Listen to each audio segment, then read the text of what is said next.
Why I prefer long-term rental income over short-term rental income?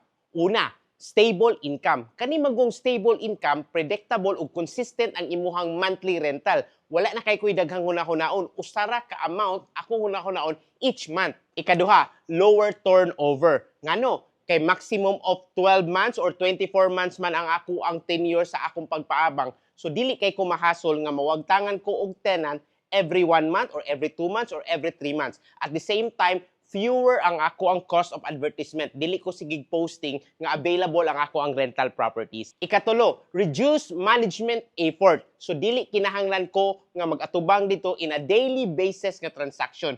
Kay kung kada adlaw ko mag-atiman ana, perting hasula, it will cost my time. Ikaupat og pinakaimportante, community and neighborhood considerations. Kani magong long-term rental manggod, nindot ni siya sa community sense, no? Kay ngano, dili man magduda ang mga silingan nimo kay long-term man ang nag-abang. Kay kana gong short-term rental manggod, ma-compromise ang safety sa imong mga neighborhood kay mahibong man lang sila bisag kinsa na malay tawo ni abang diha sa imong apartment.